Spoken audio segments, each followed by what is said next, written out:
My name's Jacob Scramlin, 24 years old, out of Holly, Michigan. This right here is my International 4070B model.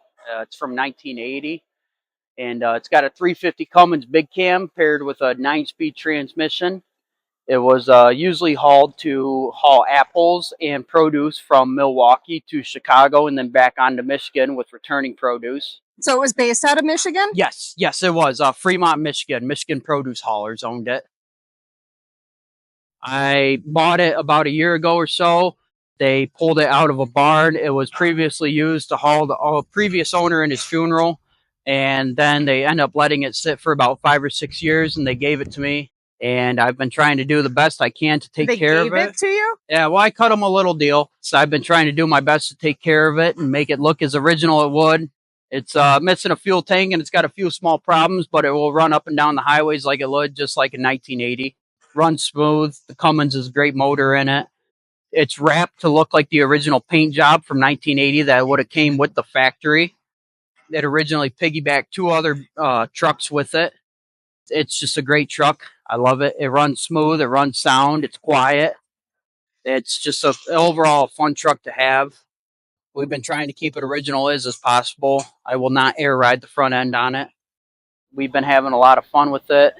Me and my employer have been just having a great time putting it together, really enjoying just what we do with it and bringing it back to its original glory. I can verify it was pulled over on the Ohio Turnpike at 88 miles an hour back in 1982. Oh my goodness. I do have the speeding ticket up in the truck. It's really been a great truck to have. Everybody's got K100s, 352s, but you don't really see a lot of 4070Bs. It's an overall fun truck to have. I'm 24 years old, so I started out redoing just bare bones international trucks. We took off with this. I added lights. I've kind of changed fuel filters, air filters, stuff like that. Buttoned up the motor so it runs a little heavier. We've just enjoyed having it. This is something me and my dad tinker with, so we enjoy really just taking it around, enjoying it. It's a father-son project. Does he drive too? He does not. He's actually a hay farmer. He is a hay farmer, so he's got his F endorsement. So time to time, he will take it out and do stuff with it, and tell my mom, "Hey, we want to go get ice cream," and she doesn't ever get up in big rigs. So her trying to get up in it, once a month or so, she kind of struggles with it. But it was more so a father-son project that took off to being like, okay, we got to do this a little full time and take it out. And he grew up driving a GMC Top Kick and stuff. That's what our farm always had. A Brigadier, he always had stuff like that. So to him to get in the cab over is just a complete change of scenery, and he's always just endlessly lost in what you can see from it and what you can do and what you can't do. And he always tells me, it parks really great at the Dairy Queen, and I can vouch on that. It does, because we got a small Dairy Queen in town. So well, we've been trying to determine how we can climb over this barbed wire fence to get to the one across the street. Yep. My dad's always telling me, it looks great at Dairy Queen, and it is the right colors. Yeah, it is. It is. Yep. It's a wrap job. Actually, the previous owners did it. They wrapped it to look like it came originally from the factory, and they did a great job on it. They haul produce. Now they've branched out to having a lot of produce testing and stuff and whatnot. And I want to say they closed doors about 5 or 6 months ago, finally. But this was the last piece of history they had. They do have a 38 International with a Fruhoff that goes with it, that they take to shows and stuff. And it's a cool truck to have. It does good on fuel mileage. I enjoy just running it around. It's missing a fuel tank and whatnot, but I'm 24. I enjoy doing what I do. Just happy to have it out here hanging out with guys. And what's this? It's that's the Formula 300. So it's technically a 350 big cam, but they did not make 350 emblems. The Formula was the fuel efficient model. All right. I don't think I've ever noticed one of those before. Nope. So it's the fuel efficient model. Is that orange or red up there on the... So it is technically kind of a burnt orange. That's pretty cool. Here. Oh, don't give me the keys. You won't get it back. Fire it up. Hey, that's even a pretty cool keychain. Let's take a quick look inside. I gotta clean the back a little bit, but it don't have a bed or anything in it, so. This is a pretty interior. Oh, it's pretty clean for its age. It's the outside's whatever, but yeah, fire it up. All you'll do is put it. Oh, it's over there. Yep, and then you gotta put. It's just a fun toy to have. I enjoy seeing people start it, and I'm hardly ever outside to watch it start. So yeah, that's cool. Yeah. I thought this was like a garden gnome from down there. No, yeah. I found that old Evan Rood Motors thing, and I was like, oh, all right, it's local. I was like, that's cool, you know. It is the original 80s rain cap on there. What was the first truck you ever drove? Oh, I drove a 1996 Freightliner, haul and roll off. And then I moved up to a 1998 Western Star triaxle haul and aggregate for a landscape company. And now I worked my way up. I drive a 01 W900 with a big old drop visor and all that. You're right at the age where, did you have to go to CDL school? I did. I didn't have it as hard as a lot of guys. I think it was 12 weeks I had to do, about 5 days a week. And they teach you certain stuff. You know, a lot of stuff they don't, especially being in Michigan. We haul aggregate. I mean, that's all we do. You got gravel trains over there and whatnot. They don't teach you a lot of that stuff. So being young, I always had to kind of fight my way to get into a good spot to start. And now I just pull a 4-axle end dump, hauling aggregate for a big contractor. So it definitely taught me my ways of driving and whatnot.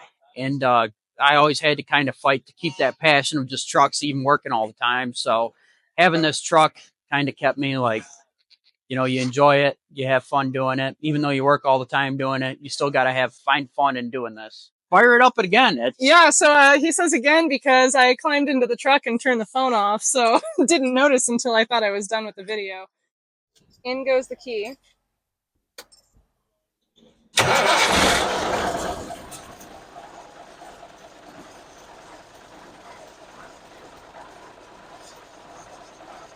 I'm guessing you don't usually start it up with pink nails, so there's a first time for everything.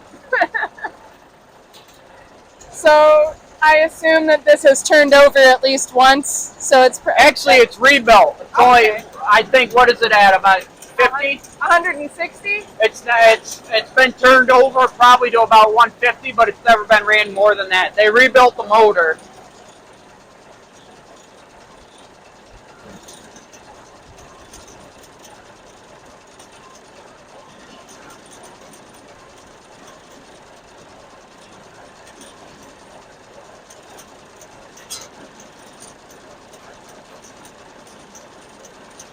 Hit it. Yep, there you go. Yep.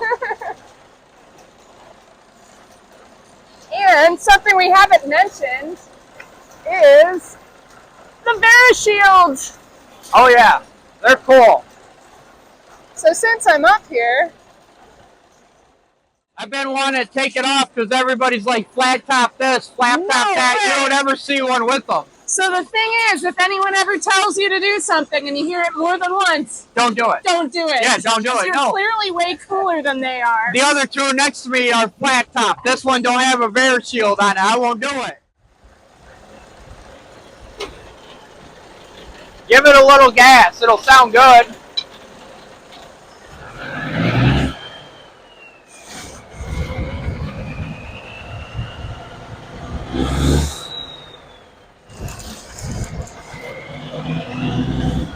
It does sound good.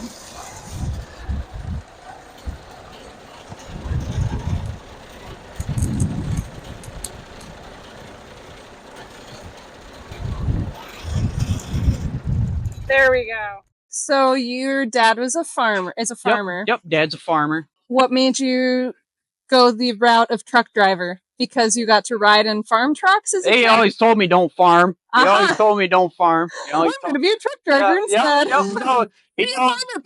Yep, he told me be a farmer. I told him I want to be a farmer, and he said you're losing your mind. Be something that's job security. And they pushed me to get the CDL, and at first I was like, oh, I can't do that. But I ended up loving it.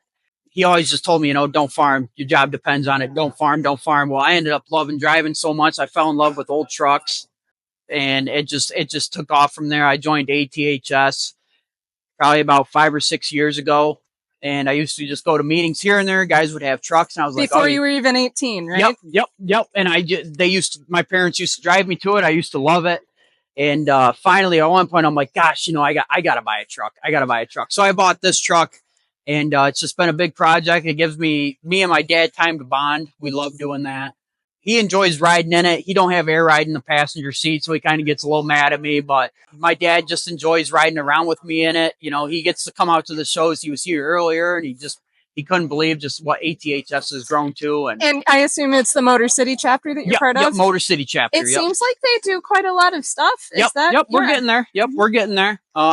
We're working on this is our big public thing right here, but I've gone around, telling guys, hey, join the Motor City chapter. If you're in the area, join it. We don't charge that much. Even if you're just looking to join, you want to do something, we give out the Wheels of Time. Obviously, Wheels of Time is like Christmas to kid.